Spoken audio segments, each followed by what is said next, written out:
மாதா தொலைக்காட்சி நேயர்கள் அனைவருக்கும் அன்பு வணக்கம். கிறிஸ்து பிறப்பு என்றாலே கொண்டாட்டம்தான்.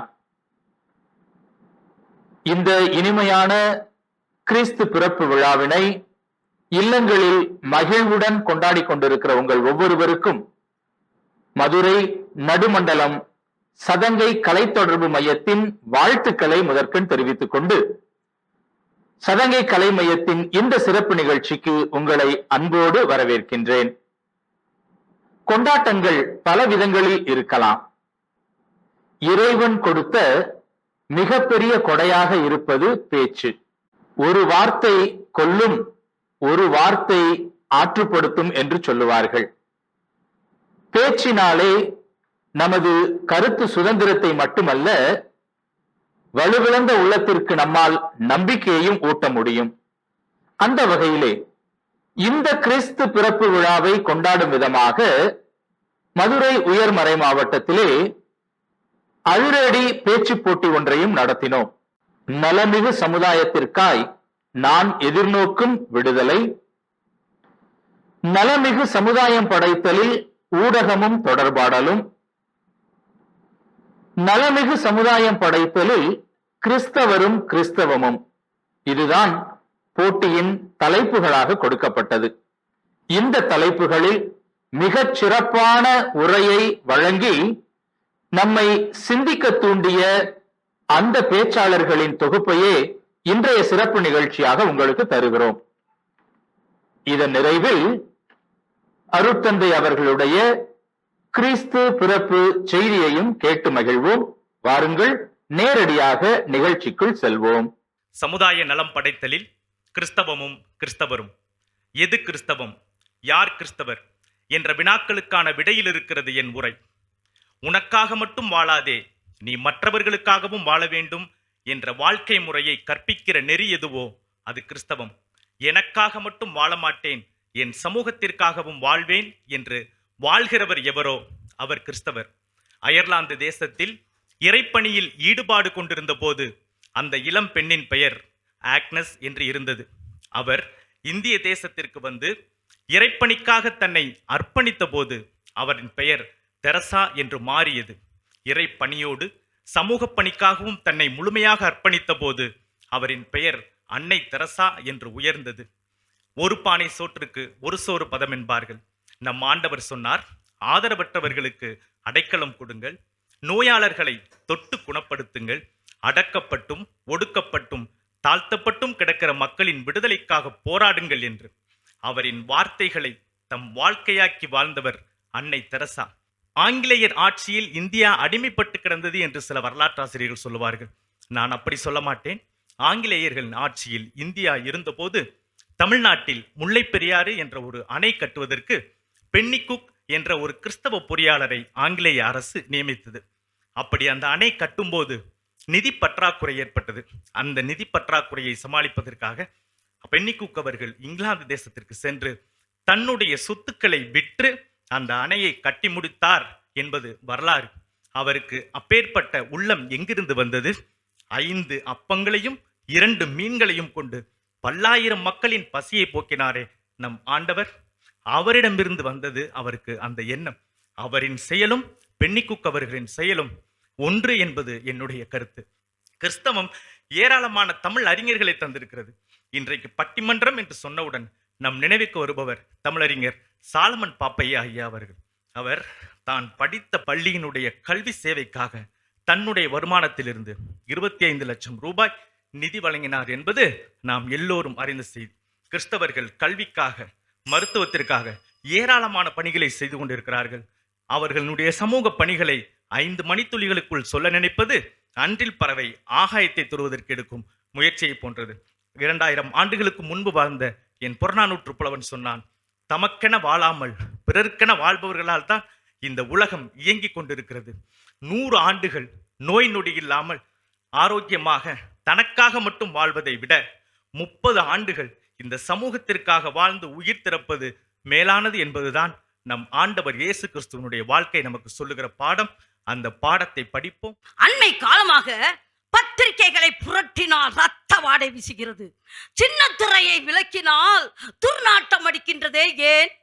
சபை உரையாளர் 3:16 நேர்மையும் நீதியும் இருக்க வேண்டிய இடங்களில் அநீதியே நிறைந்து காணப்படுவதாலா?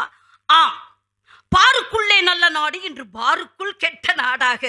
ஆடி தள்ளுபடி, அதிரடி தள்ளுபடி, அட்டாக் தள்ளுபடி, ஜாதிக்கு மட்டும் தள்ளுபடி இல்லையே. ஏன்? சோரம் போகும் அதிகாரி, ஊழல் மிக்க ஆட்சியாளன், நீதிமன்றத்துக்குள் செருப்பு வீச்சு. ஐயகோ, யார்தான் இந்த சமுதாயம் குறித்து யோசிப்பது? புழுத்து கிடக்கும் இந்த சமுதாயத்தை சீர்படுத்துவது யார்?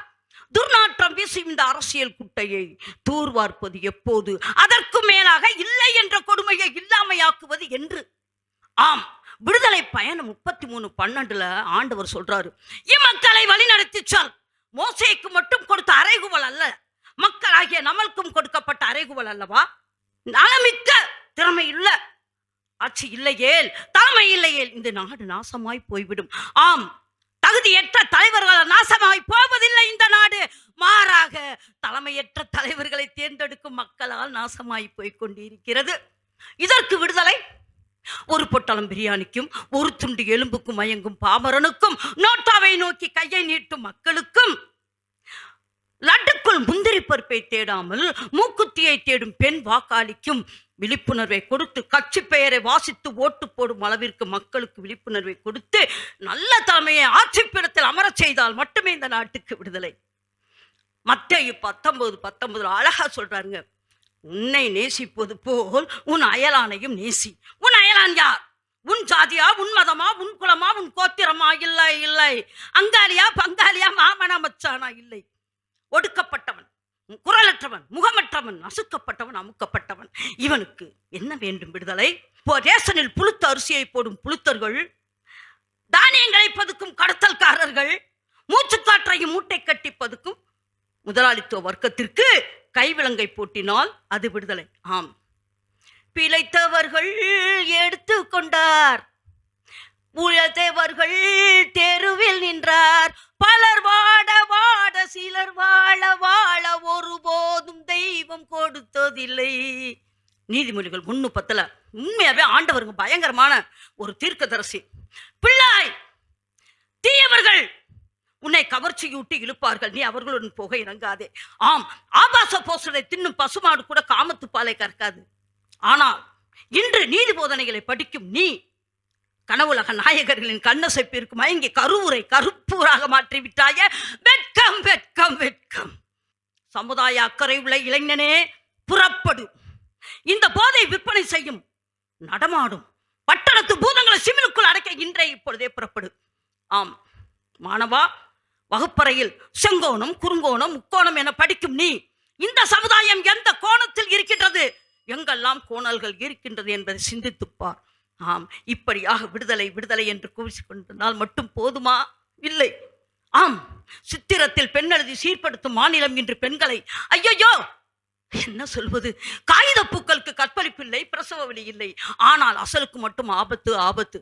ஆம், சமுதாயமே புறப்படு, வேறு ஒன்று எழுது, நான் உன்னோடு இருக்கிறேன், நான் உனக்கு கட்டளையிடவில்லையா என்று சொல்லும் ஆண்டவரே. எங்கள் இளைஞர்கள் ஆம் உளுத்து போன உத்திரங்களாய் தொங்கிக் கொண்டிருக்கும் இந்த சமுதாயத்தை வலிமை மிக்கமாக மாற்ற சிலுவை சுமந்துதான் ஆக வேண்டும். இன்று எனக்கு கொடுக்கப்பட்டுள்ள தலைப்பு என்னவென்றால், நலமிகு சமுதாயத்திற்காக நான் எதிர்நோக்கும் விடுதலை எவ்வாறு இருக்க வேண்டும் என்பதே ஆகும்.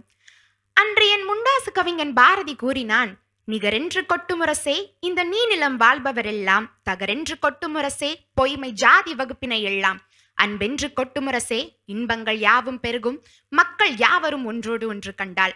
ஆம், முழு சமத்துவம் என்பது இன்றளவில் நமக்கு எட்டாத கனியாக இருக்கலாம். ஆனால் சமத்துவத்தை நோக்கிய பயணம் ஒன்று இருந்தால் மட்டுமே நம் எதிர்நோக்கிய விடுதலை நமக்கு முழுமையாக கிடைக்கும். நலமிகு சமுதாயத்தை உருவாக்க முடியுமா? உருவாக்குவதற்கு நாம் எந்த வகையில் கருவியாக இருக்க முடியும் என்பதை சற்று சிந்தித்து பார்க்கின்றேன். ஏனென்றால் எங்கு பார்த்தாலும் ஜாதி, மதம், இன வேறுபாடு, ஊழல், சுரண்டல் என அத்தனையும் நம் சமுதாயத்தில் புற ஒட்டியை போல் இருக்கிறது. இந்திய திருநாடு 79வது சுதந்திர தின விழாவை கொண்டாடி கொண்டு வருகிறது. ஆனால் இன்றளவிலும் நம் மக்கள் திண்டாட்டத்தில் தான் பயணித்துக் கொண்டிருக்கிறார்கள். இருப்பவர்கள் தங்களின் வளங்களை பெருக்கிக் கொண்டே இருக்கிறார்கள். இல்லாதவர்களோ இருப்பவற்றையும் இழந்து போய் சுரண்டப்பட்டு ஊழப்பட்டு தவிக்கப்படுகிறார்கள். நான் உங்களுடன் சில இயற்கை சம்பவங்களை பகிர்ந்து கொள்ள விரும்புகின்றேன். வயநாட்டு நிலச்சரிவு. வயநாட்டு நிலச்சரிவு அது இயற்கை நிலச்சரிவே இல்லை, மாறாக மனிதர்களின் சுயநலத்தால் உண்டான படுகொலைகள். காட்டின் வளங்களையும் இயற்கை வளங்களையும் வியாபாரமாக்கி கொண்டிருக்கிறார்கள் இன்றைய சுயநல மனிதர்கள். ஆனால் நலமிகு சமுதாயத்தை உருவாக்க எப்படிதான் முடியும்? அன்று என் திருவள்ளுவர் கூறுகிறார், பிணியின்மை செல்வம் விளைவின்ப ஏம அணியின்ப நாட்டிற்கு வைத்து என்ற குறள் 738 கூறியுள்ளார். ஆம், ஒரு நாட்டிற்கு நோயற்ற வாழ்வு, மிகுதியான செல்வம், நிறைந்த மகிழ்ச்சி, உரிய பாதுகாப்பு, இன்பமான வாழ்வு, இவை 5ம் ஒரு நாட்டிற்கு அழகினை கூட்டி சேர்க்கும் என்கின்றார். ஆனால் இவ்வைந்தும் நம் தமிழ்நாட்டில் சீரழிந்து உள்ளன என்பதுதான் பெரும் வேதனைக்குரிய செய்தியாகும். தனது வாழ்க்கை வரலாற்றை வடித்த லூயிஸ் ஃபிஷரிடம் உரையாடும் பொழுது கனத்த இதயத்துடன் நம் தேசப்பிதா மகாத்மா காந்தி கூறியது இன்று எனக்கு நினைவுக்கு வருகிறது. விடுதலை நாள் அன்று நான் பெற்ற இந்தியா இப்பொழுது என்னுடன் இல்லை என்பதை நான் நன்றாக அறிவேன். ஆம், விடுதலை நாள் அன்று பெற்ற நாம் இந்தியா இன்று நம்மிடம் இல்லை. இந்தியா எனது தாய்நாடு, இந்தியர் அனைவரும் என்னுடன் பிறந்தவர்கள் என்று கூறுவது இன்று நம் உள்ளத்திலும் இல்லை, உதட்டிலும் இல்லை. தேடிய சோறு நிதந்தின்று பிள சின்னஞ்சிறு கதைகளை பேசிய மனம் வாடிய உழன்று பிற வாடாப்பழ கதைகளை பேசிடும். வேடிக்கை மனிதர்களை நாட்டை விட்டு விரட்ட வேண்டும். பாலியல் வன்கொடுமை செய்பவர்கள், குற்றமான செயல்கள் செய்பவர்கள், இரக்கமற்ற செயல்கள் செய்பவர்களுக்கு இந்நாட்டில் கொடுமையான தண்டனைகள் தரப்பட வேண்டும். மேலும் இந்நாட்டில் சமுதாயத்தில் நீதியை நிலைநாட்டுவதற்கு நேர்மையும் நல்லொழுக்கமும் தொலைநோக்கு பார்வையும் மனிதர்களை கொண்டு சேர்க்கும் எண்ணமும் உடையவர்களை மட்டுமே நாம் தலைவர்களாக தேர்ந்தெடுக்க வேண்டும். அப்பொழுதுதான் மனித வளத்திலும் அறிவியல் முன்னேற்றத்திலும் சமத்துவ மேம்பாட்டிலும் ஒற்றுமை பண்பாட்டிலும் இளையவர்களாகிய நாம் இந்தியா அமைய இன்று உறுதியேற்போம்.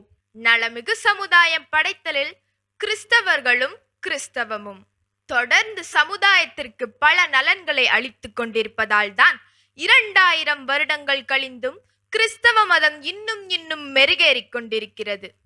நலமிகு சமுதாயம் படைப்பதற்கு எத்தனை வழிகாட்டுதல்கள் வேண்டும்? அத்தனையும் விவிலியத்தில் உண்டு. மத்தேயு நற்செய்தியின் மலைப்பொழிவு பிரசங்க பகுதியே மோகன்தாஸ் கரம்சந்த் காந்தியின் சத்தியாகிரகத்திற்கு அடித்தளம் என்று குறிப்பிடுகிறார் ஒரு வரலாற்று ஆசிரியர்.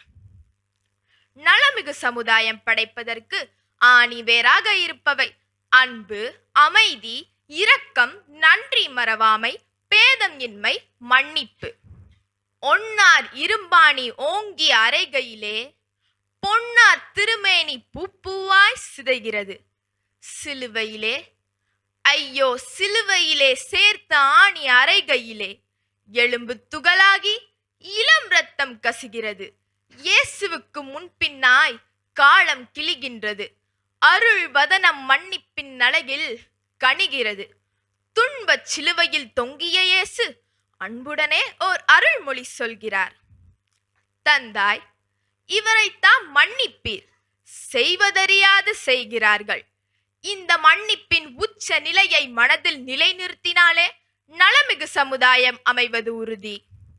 தன்னை கொள்ள வந்தவருக்கு மன்னிப்பு வழங்கி மன்னிப்பின் மாண்பை எடுத்துரைக்கிறார் போப் 2ஆம் ஜான் பால். அன்பு கிறிஸ்தவர்களுக்கு பண்பு அல்ல, அன்பு கிறிஸ்தவர்களுக்கு வாழும் முறை. மார்க்கு 12:31 குறிப்பிட்டுள்ள இறைமகன் இயேசு கிறிஸ்துவின் கட்டளைக்கேற்ப இறையன்பிலும் பிறரன்பிலும் வாழ்ந்து இன்றும் உயிர்ப்பான அன்பின் இலக்கணமாய் திகழ்கிறார் அன்னை மரியா. அந்த அன்பை தம் வாழ்வாக்கி நம் இந்திய சமுதாயத்திற்கு நற்தொண்டு புரிந்த கிறிஸ்தவர்கள் பல பேர். தென் தமிழக கடலோர மக்களின் வாழ்வாதாரத்தை உயர்த்திய சவேரியார், தமிழ் உரைநடை தந்தை என்று அழைக்கப்படும் ராபர்ட் நோபிலி, இங்கிலாந்தில் இருந்த தன் சொற்றுக்களை விற்று முல்லை பெரியாறு அணையை கட்டிய பெனிக்விக், கொல்கத்தா மாநகரில் தொழுநோயால் பாதிக்கப்பட்ட நோயாளிகளை பேணி காத்த அன்னை தெரசா, மதுரை மறைமாநிலத்தில் பல சமூக ஏற்றங்களை கொண்டு வந்த ஓரியூர் ஒளிவிளக்கு அருளானந்தர் என்று சொல்லிக்கொண்டே போகலாம். அன்னையாவினும் புண்ணியம் கோடி ஆங்கோர் ஏழைக்கு எழுத்தறிவித்தல் என்றார் பாரதி. அதற்கேற்ப தலித்துக்கள், பெண்கள், பழங்குடியினர் என்று பாரம்பரியமாக ஒதுக்கப்பட்டவருக்கு தரமான கல்வி வழங்கி நவீன இந்தியாவிற்கு வித்திட்டது கிறிஸ்தவ கல்வி நிறுவனங்களே. எளியவர்களுக்கு சரியான மருத்துவ வசதி வழங்குவதில் இன்றும் முன்னோடியாக திகழ்கிறார்கள் கிறிஸ்தவர்கள். இரண்டாம் வத்திக்கான் சங்கத்தின் இன்றைய உலகில் திருவை என்ற ஏட்டில் சமூக பிரச்சனைகள் குறித்து ஆய்வு செய்யப்பட்டுள்ளது குறிப்பிடத்தக்கது. மண்ணை விஷமாக்கி புதைத்துவிட்டு, கடலை பாலைவனமாக சிதைத்துவிட்டு, விண்ணை நோக்கி பறக்க போவதாக போலி கனவு காண்கிறது மானுடம். இளைய சமுதாயமாகிய நாம் கடவுளோடு உடன் படைப்பாளர்களாக, மனிதரோடு உடன் உழைப்பாளர்களாக, இயற்கையோடு உடன் பிறப்பாளர்களாக உருவாகுவோம்.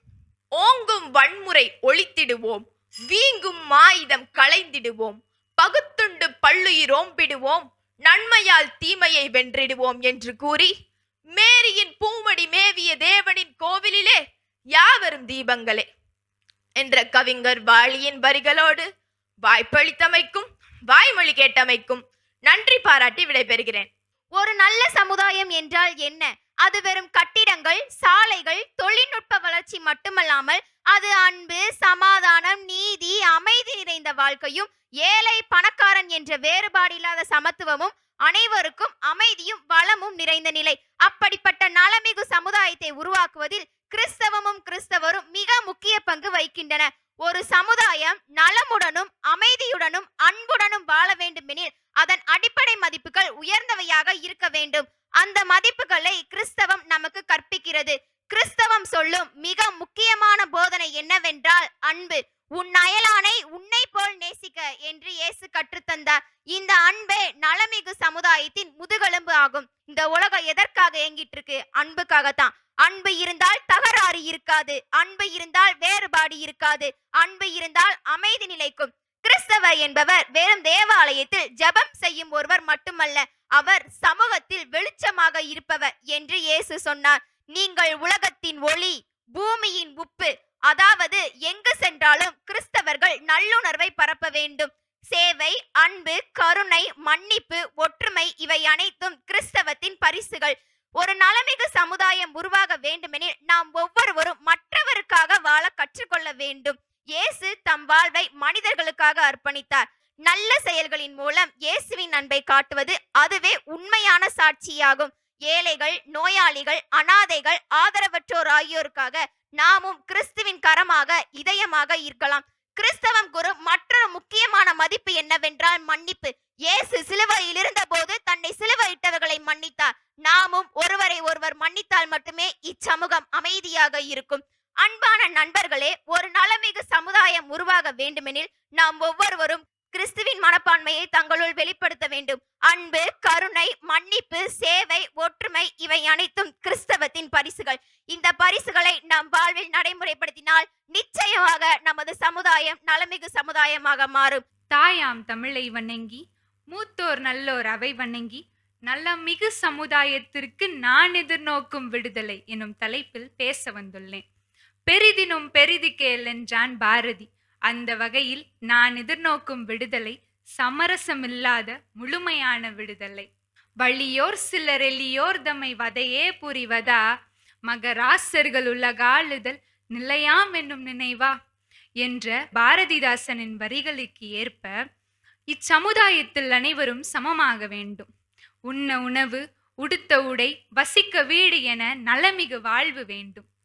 நலமிகு சமுதாயம் என்பது எல்லோரையும் சமமாக காணும். அதைத்தான் அன்றே பாரதி எழுதினான். ஆணும் பெண்ணும் நிகரென கொள்வதால் அறிவில் ஓங்கி வையம் தலைக்குமாம் என்று.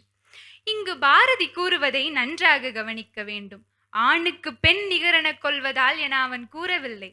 ஆணும் பெண்ணும் எவ்வித பாகுபாடுமின்றி, கேள்வி கேட்பாடின்றி சமமாக வாழ வேண்டும் என்பதே அவன் கருத்து. அவன் 100 ஆண்டுகளுக்கு முன் கூறிய சுதந்திரம் இன்று ஒரு 100 கடந்தும் நம் மக்களுக்கு புரியவில்லையே. ஏன்? சுதந்திரம் என்பதன் பொருளே அனைவரிடமும் சரியாக சென்று சேரவில்லை என்பதே என் வருத்தம். சுதந்திரம் என்பது செய்ய விரும்புவதையெல்லாம் செய்வது அல்ல என் சொந்தங்களே. செய்ய விரும்பாததை செய்யாமல் இருப்பது சுதந்திரம்.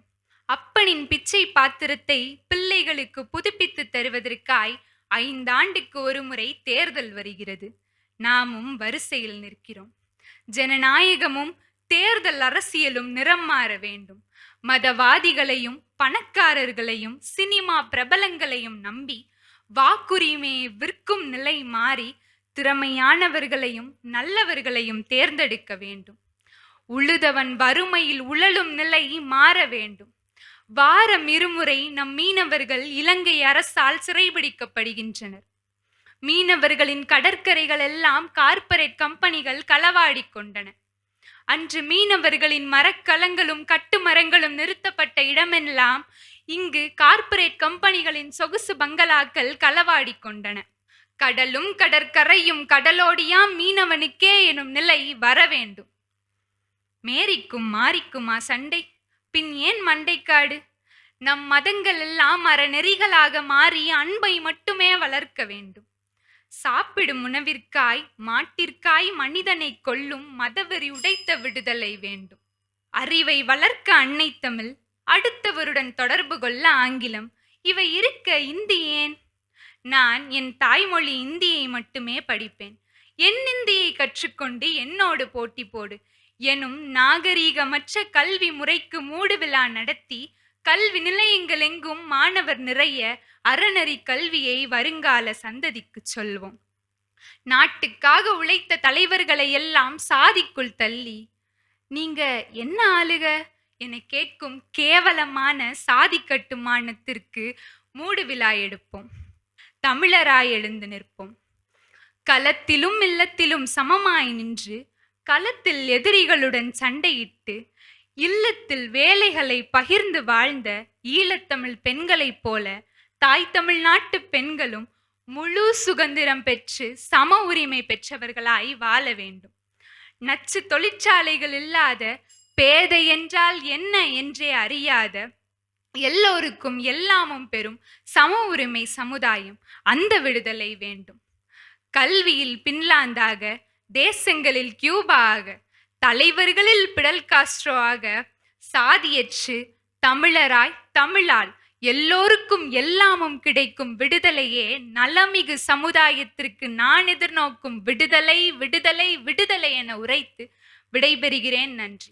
நலமிகு சமுதாயத்திற்காய் நான் எதிர்நோக்கும் விடுதலை. விடுதலை என்றால் வெறும் சங்கிலிகளை உடைப்பதல்ல, அது மனதில், எண்ணங்களில், நம்பிக்கையில், அன்பில் நாம் விடுதலை பெறுவது. உலகம் உடலால் ஆரோக்கியமாய் இருக்கலாம், ஆனால் உள்ளம் பாவத்தால், பயத்தால், தனிமையால் நோயுற்றிருக்கிறது. அந்த உள்ளத்தை குணமாக்கும் ஒரே மருந்து இயேசுவின் அன்பும் சத்தியமும் தான். யோவான் 8:32 உண்மையை அறிந்தவர்களாய் இருப்பீர்கள், அந்த உண்மை உங்களுக்கு விடுதலை அளிக்கும். யோவான் 8:36 மகன் உங்களுக்கு விடுதலை அளித்தால் நீங்கள் உண்மையிலேயே விடுதலை பெற்றவர்களாய் இருப்பீர்கள் என்கிறார் நம் ஆண்டவர் இயேசு கிறிஸ்து. இயேசு நம்மை கட்டுப்படுத்த வரவில்லை, நம்மை விடுவிக்கத்தான் வந்தார். பாவத்திலிருந்தும், பயத்திலிருந்தும், தாழ்வுணர்ச்சியிலிருந்தும். ஒரு இளைய தலைமுறையாக நாம் பல சோதனைகளில் சிக்கியிருக்கிறோம். ஒப்பீடு, பண ஆசை, புகழ், காதல், மன அழுத்தம், சமூக அழுத்தம், துன்பம். ஆனால் மத்தேயு 11:28 பெரும் சுமை சுமந்து சோர்ந்திருப்பவர்களே எல்லோரும் என்னிடம் வாருங்கள், நான் உங்களுக்கு இளைப்பாறுதலை அளிப்பேன் என்கிறார் நம் ஆண்டவர். இதுவே உண்மையான விடுதலை. அமைதியை உங்களுக்கு விட்டு செல்கிறேன், என் அமைதியையே உங்களுக்கு அளிக்கிறேன். நான் தரும் அமைதி இவ்வுலகம் தரும் அமைதி போன்றது அல்ல என்கிறார் நம் அன்பின் ஆண்டவர். பெருமை, பணம், பதவி, புகழ் இவையெல்லாம் நமக்கு தற்காலிகம். ஆனால் நாம் கிறிஸ்துவின் அன்பில் நிலைத்திருப்போம் என்றால் அதுவே நம்மை உயர்த்தும், அவரே நம்மை உயர்த்துவார். 1 பேதுரு 5:6 ஆகையால் கடவுளுடைய வல்லமை மிக்க கரத்தின் கீழ் உங்களை தாழ்த்துங்கள், அப்பொழுது அவர் ஏற்ற காலத்தில் உங்களை உயர்த்துவார். ஆம், ஒரு இளைய கிறிஸ்தவ பெண்ணாக நான் என் பணியை என் நண்பர்களிடமிருந்தும் நான் சந்திக்கும் ஒவ்வொருவரிடமிருந்தும் தொடங்குகிறேன். ஒரு ஆரோக்கியமான சமூகம் இயேசுவின் அன்பு, மன்னிப்பு, இரக்கம், கருணை இந்த அடித்தளத்தில் தான் அமைந்திருக்கும். நான் நம்பிக்கை என்ற வார்த்தையை, விடுதலை என்ற வார்த்தையை இப்படித்தான் பார்க்கிறேன். நம்பிக்கை, கிறிஸ்துவின் மீது முழு நம்பிக்கை வைப்பது, நீதி உணர்வு, சரியானதை செய்வது, இரக்கம், பிறரின் துன்பத்தை புரிந்து கொள்வது, ஊக்கம், மனம் தளர்ந்தவர்களை எழுப்புவது, ஒழுக்கம், கடவுளின் வழியில் நடப்பது, சேவை, பிறருக்கு இறைவனின் அன்பை சேர்த்தல், பணி, கடவுளை மகிமைப்படுத்தும் பணி வாழ்தல். இதுவே உண்மையான விடுதலை. இயேசுவில் நிலைத்திருக்கும் இந்த விடுதலை நம்மை மாற்றுகிறது, பிறரையும் மாற்றுகிறது, முழு சமுதாயத்தையும் குணமாக்குகிறது. இயேசுவின் அன்பால் கட்டப்பட்ட ஒரு சமூகமே நான் எதிர்நோக்கும் ஒரு ஆரோக்கியமான சமூகம். மாதா தொலைக்காட்சி நேயர்களே, உங்கள் அனைவருக்கும் இனிய மகிழ்ச்சியான கிறிஸ்து பிறப்பு பெருவிழா வாழ்த்துக்களை அன்போடு தெரிவித்துக் கொள்கிறேன். நலம் மிகுந்த சமுதாயத்தை உருவாக்கிட என்ற ஒரு அருமையான ஒரு பேச்சு போட்டியினை நாம் கேட்டோம். கிறிஸ்தவமும் கிறிஸ்தவரும் தொலைத்தொடர்பு அதனுடைய பங்களிப்பு எவ்வாறு இருக்க வேண்டும் என்பதை மிக தெளிவாக இந்த பேச்சு போட்டியில் நாம் கேட்டோம். நலமிகு சமுதாயம் உருவாக வேண்டும் என்றால் என்ன செய்ய வேண்டும்? லேவியராகமம் 26ஆம் அதிகாரத்தில் 12வது இறைவார்த்தையில் கடவுள் மிக தெளிவாக சொல்லுகிறார், நான் உங்கள் கடவுள், நீங்கள் என் மக்கள் என்று சொல்லுகிறார். அதே போல யோவான் நற்செய்தியில 10ஆம் அதிகாரத்தில் சொல்லக்கூடிய ஒரு வார்த்தை, என் ஆடுகள் என் குரலுக்கு செவி கொடுக்கின்றன, அவைகளும் என்னை பின்தொடரும் என்று சொல்லுகிறார். ஆக இந்த உலகில் மிகப்பெரிய கொடிய நோய் எதுவென்று சொன்னால், அன்னை தெரசா சொல்வது, ஒரு மனிதன் இன்னொரு மனிதனை கண்டு கொள்ளாமல் இருக்கக்கூடியது. ஆக இந்த ஒரு நிலை மாறுகிற போது நல்ல சமுதாயம் உருவாகும். அது வீட்டிலும் சரி, சமுதாயத்திலும் சரி. ஒரு மனிதன் இன்னொரு மனிதனை பார்த்து பேசுகிற போது, பழகுகிற போது, பிறருடைய தேவை என்ன என்பதை உணர்கிற போது, அதுதான் நலமிக்க ஒரு சமுதாயம். உங்கள் அனைவருக்கும் இனிய கிறிஸ்து பிறப்பு பெருவிழா வாழ்த்துக்களையும், வரக்கூடிய புத்தாண்டு நல்ல சமுதாயத்தை உருவாக்கக்கூடிய ஒரு புத்தாண்டாக, ஒருவர் மற்றவரை கண்டுகொள்ளக்கூடிய ஒரு புத்தாண்டாக அமைய உங்கள் ஒவ்வொருவருக்கும் வாழ்த்துக்களை அன்போடு தெரிவித்துக் கொள்கிறேன். நன்றி. மதுரை நடுமண்டலம் சதங்கை கலை தொடர்பு மையம் வழங்கிய அதிரடி பேச்சு கிறிஸ்து பிறப்பு சிறப்பு நிகழ்ச்சியை கண்டு ரசித்திருப்பீர்கள் என்று நம்புகிறோம். பாலகன் இயேசுவினுடைய அன்பும் அமைதியும் சமாதானமும் உங்கள் உள்ளங்களையும் இல்லங்களையும் நிரப்பட்டும். மீண்டும் ஒரு புதிய நிகழ்ச்சியோடு உங்களை சந்திக்கும் வரை உங்களிடமிருந்து விடைபெறுகிறோம். நன்றி, வணக்கம்.